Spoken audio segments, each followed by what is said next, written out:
My name, as he just said, is Bart, short for Bartholomew. I was named after my great-grandfather, Bart Crawley, a shoemaker who invented the neck brace. My entire life, I was just constantly reminded that was the Crawley collar. Anytime we saw that on television, on usually an episode of the Brady Bunch. My sister's name is Patsy Colleen.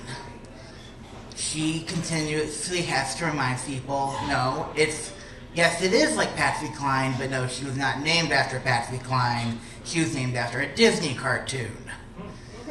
And if people are willing to listen, she continues to tell them about Casey at Bat. We have these stories in our heads because we've been told them time and time again, and because we have had to tell them time and time again.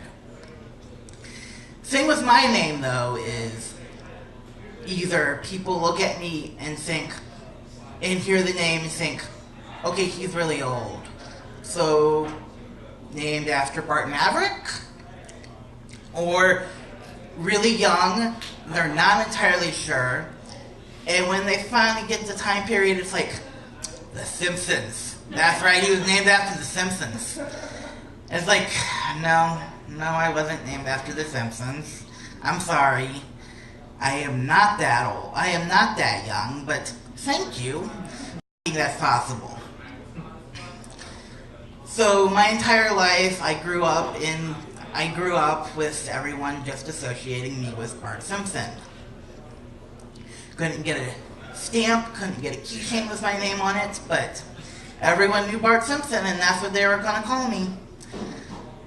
And so I keep going throughout my entire life. Horrible jokes made in elementary school, horrible jokes made in middle school. I think we finally all grew up and matured. Nope, that doesn't happen. Still happening. Gets to high school. I'm about 16 years old, and I don't remember how we found out about it. All I know is somewhere in Cleveland, Nancy Cartwright was signing her new book. If you don't know who Nancy Cartwright is, she is Bart Simpson. She is the one, basically at least a quarter of the cast of The Simpsons. But she's mainly Bart. So my entire family travels to this one weird restaurant we've never even heard of and stands in line to get her book. And there's one stipulation that she and her lawyer have to say at the beginning. She is signing it as Nancy. She is signing it as Nancy because Bart Simpson is not real and he is owned by Fox, and therefore Bart Simpson is not allowed to sign your book because he is not here. So we stand in line and get to the front. And every person she's talking to, it's like, no, what's your name? A little talking, and then I come up and what's her name? Bart. I'm just standing there. And I can tell she's just been staring down at the book, signing like crazy, because this line just is not moving. But she stops as she starts signing and looks up. And because I have a sore throat, this is the only excuse for me actually doing this tonight, because it's the only reason I can, with good conscience, give such a horrible impersonation. She just looks up, and it's like, no way, man! Now, think this is Bart Simpson saying this, because again, that is no Bart Simpson.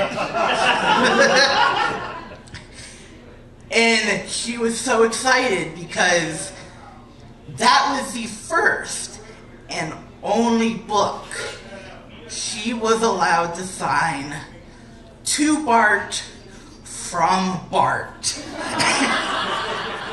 And so I still have this book at home signed, and just every time I think about how much trouble I went through elementary school with everybody calling me Bart Simpson, because of course my initials are BJS, just like Bart. you think, well,